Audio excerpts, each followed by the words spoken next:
आज दुनिया भर में सब कुछ ऑनलाइन हो गया है, फिर चाहे शॉपिंग हो या फिर खाना मंगाना। वैसे खाना मंगाने से याद आया कि जब भी घर का खाना खाने का मन ना हो या कुछ चटपटा खाना हो लेकिन बाहर भी ना जाना हो तो एक ही बात याद आती है, जोमेटो और स्विगी। लेकिन जब हमारे देश में इतने चटोरे भरे पड़े हैं तो आखिर स्विगी और जोमेटो का बिजनेस डूब कैसे गया? और अपनी एड़ी चोटी का जोर लगाने के बाद भी आखिर क्यों ये लोग प्रॉफिट कमाने में नाकामयाब हुए जा रहे हैं? और क्यों स्विगी और जोमेटो को ऐसा लगने लगा है कि ये पुराने बिजनेस मॉडल के जरिए भारत में कभी प्रॉफिट कमा ही नहीं पाएंगे? आखिर क्यों इन्होंने अपना बिजनेस मॉडल चेंज किया है और उनके बिजनेस मॉडल चेंज करने के बाद हमें कौन कौन से नए झटके लगने वाले हैं, ये सब आपको बताएंगे आज की केस स्टडी में, क्योंकि आज हम करने वाले हैं स्विगी और जोमेटो का पूरा पोस्टमार्टम। तो ये वीडियो पूरा जरूर देखिएगा और ऐसे ही इंफॉर्मेशंस के लिए हमारे चैनल को सब्सक्राइब करना बिल्कुल भी मत भूलिएगा। दोस्तों,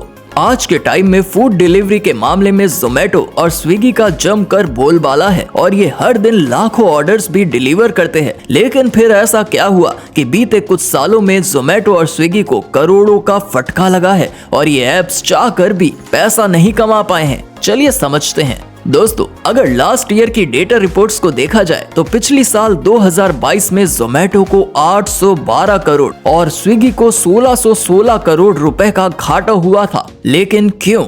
तो सबसे पहले ये समझते हैं कि आखिर फूड डिलीवरी एप्स में पैसे कैसे कमाए जाते हैं। इसके लिए मेनली 4 पॉइंट्स को ध्यान में रखना पड़ता है, जैसे डेली आपको कितने ऑर्डर रिसीव हुए, उनकी प्रोडक्ट वैल्यू कितनी थी, आपको मार्जिन कितना मिला और आपने डिलीवरी कॉस्ट के लिए कितना पैसा खर्च किया, और इसी बेसिस पर प्रॉफिट तय होता है। लेकिन फिलहाल स्विगी जोमेटो दोनों ही लॉस में चल रहे हैं। 2008 में जब जोमेटो के फाउंडर दीपेंद्र गोयल ने जोमेटो की शुरुआत की थी तो उनका मेन मोटो फूड डिलीवरी को कन्वीनियंट बनाना था। शुरुआती दौर में जोमेटो का नाम भी फूडी वे था, जिसे 2010 में बदलकर जोमेटो कर दिया गया। लेकिन 2010 तक लोगों के पास इंटरनेट की सुविधा इतने हाई लेवल पर नहीं थी, जिसकी वजह से इस ऐप पर अच्छा रिस्पॉन्स नहीं आता था। लेकिन जैसे ही अंबानी की बदौलत जियो लॉन्च हुआ और इंटरनेट सस्ता हुआ, फूड डिलीवरी ऐप की डिमांड भी बढ़ गई और लोगों ने ऑनलाइन फूड ऑर्डर करना शुरू किया और जोमेटो की लॉटरी निकल गई, क्योंकि इनके पास कोई कंपटीटर नहीं था। इसलिए भारत की पूरी मार्केट पर जोमेटो का कब्जा था। लेकिन अगस्त 2014 में स्विगी के आने के बाद जोमेटो के सामने एक तगड़ा कंपटीशन था। शुरुआती दौर में स्विगी के पास 25 रेस्टोरेंट थे, लेकिन 2019 तक आते आते स्विगी ने 40,000 से ज्यादा रेस्टोरेंट में अपनी पकड़ बना ली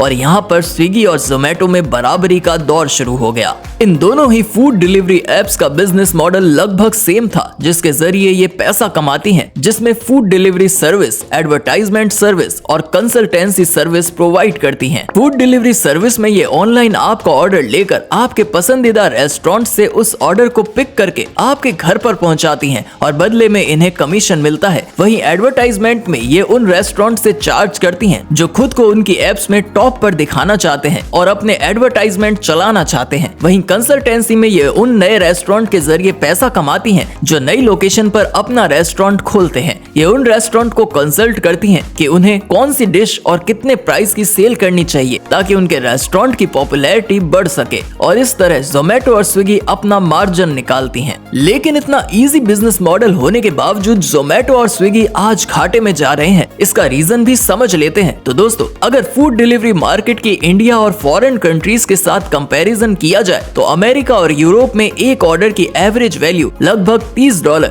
यानी कि 2200 रुपए के करीब जाती है, जिसमें 30% का मार्जिन बनाते हुए वो राइडर सहित बाकी सारे खर्चे भी निकाल कर प्रॉफिट गेन कर ही लेते हैं। लेकिन इंडिया में यही फूड डिलीवरी एप्स करीब $5 का एवरेज ऑर्डर बनाते हैं, जिस पर उनका 20% मार्जिन होता है, जिसमें उन्हें राइडर के खर्चे के अलावा बाकी खर्च भी निकालने होते हैं। तो ऐसे में आप खुद ही सोचिए कि ये एप्स कितना पैसा कैसे कमा पाएंगे। इसके अलावा कई और रीजंस हैं जिनकी वजह से जोमेटो स्विगी पैसा नहीं कमा पाती हैं। वो है कस्टमर की चालाकी आजकल कस्टमर इन ऐप से खाना ऑर्डर कर लेते हैं। रिसीव करने के बाद कभी कभी फेक फोटोज और वीडियो बनाकर ये रिफंड की मांग करते हैं, जिसकी वजह से इन फूड डिलीवरी ऐप्स का जो मार्जिन बना होता है वो भी नहीं बनता, बल्कि इन्हें अपनी जेब से पैसे लगाने पड़ते हैं। और आजकल तो ऑर्डर रिसीव करने के बाद रिफंड का डिमांड करना कुछ स्कैम की तरह बन गया है, जो इन फूड डिलीवरी ऐप्स की सक्सेस के रास्ते में एक बहुत बड़ा स्पीड ब्रेकर साबित हुआ है। तो अब स्विगी और जोमेटो ने प्रॉफिट कमाने के लिए अपने बिजनेस मॉडल को बदलने का प्लान किया है। फिलहाल जोमेटो ने हाइपर प्योर नाम की एक सर्विस शुरू की है, जिसमें ये फूड डिलीवरी के साथ साथ रॉ मटेरियल डिलीवरी का काम भी करेंगे। अब ये उन रेस्टोरेंट तक फूड प्रिपरेशन में काम आने वाला रॉ मटेरियल कम दामों पर भी डिलीवर करेंगे। इसके बदले में ये थोड़े बहुत पैसे कमा पाएंगे।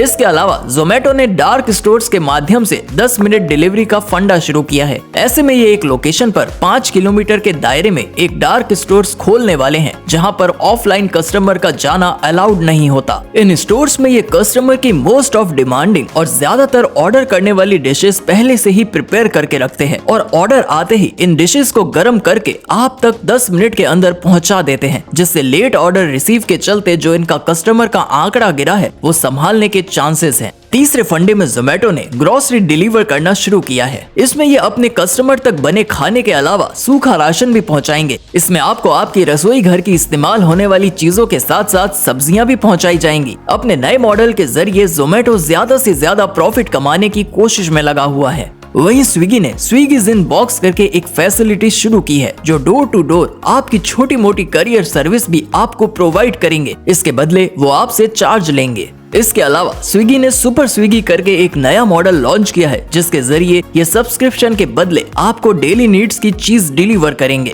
वहीं स्विगी का थर्ड बिजनेस मॉडल है इंस्टामार्ट। इसमें स्विगी ने अपना खुद का इंस्टामार्ट लॉन्च किया है और इसके जरिए ये ग्रोसरी डिलीवर करना शुरू करेगा। और स्विगी को अपना ब्राइट फ्यूचर इंस्टामार्ट में ही दिखाई दे रहा है, तभी तो वो अपना 80% इन्वेस्टमेंट स्विगी इंस्टामार्ट में करने वाला है। और स्विगी का मानना है कि आने वाले 2025 तक ये फूड डिलीवरी मार्केट से कई गुना ज्यादा प्रॉफिट स्विगी इंस्टामार्ट में ग्रोसरी डिलीवरी की बदौलत कमा पाएगा और अपना पिछला सारा हिसाब किताब बराबर कर सकता है। लेकिन जब स्विगी और जोमेटो दोनों अपने बिजनेस मॉडल को चेंज करने में लगे हुए हैं, तो क्या इसका फर्क कस्टमर और सोसाइटी को भी पड़ेगा? तो अब आप खुद ही सोच कर देखिए कि जब आपके घर पर बैठे बैठाए रेडीमेड फूड मिलेगा, वो भी 10 मिनट में, और आपको ग्रोसरी की भी डिलीवरी घर पर ही हो जाएगी, वो भी मार्केट से कम कीमतों में और अच्छे खासे डिस्काउंट में, तो आखिर हमारी सहूलियत कितनी बढ़ जाएगी। वहीं आप अपने घर पर या ऑफिस में अपनी कोई जरूरी या कीमती चीज भूल गए हैं, तो आपको इसके लिए भाग दौड़ नहीं करनी पड़ेगी। स्विगी के जिन बॉक्स आपकी कुरियर सर्विस भी कर देंगे। तो इन बिजनेस मॉडल से कस्टमर को तो अच्छा खासा फायदा होगा ही। वहीं अगर स्विगी और जोमेटो फूड डिलीवरी के जरिए की बजाय ग्रोसरी डिलीवरी के मार्केट में अपने पैर पसारेंगे, तो रेस्टोरेंट की होम डिलीवरी सर्विस वाली सेल कम हो जाएगी। वहीं लोकल मार्केट पर जो छोटे मोटे दुकानदार और किराने वाले हैं, इन लोगों को भी आने वाले समय में कई परेशानियों का सामना करना पड़ेगा। जैसे कि अगर लोगों को घर बैठे बिठाए ग्रोसरी मिलेगी, तो लोग घर से बाहर क्यों ही जाएंगे? इसके लिए किराना मार्केट को खुद को डेवलप करना पड़ेगा और अपनी खुद की डिलीवरी सर्विस शुरू करनी पड़ेगी, तभी जाकर ये आगे आने वाले मार्केट में अपने पैर पसार पाएंगे।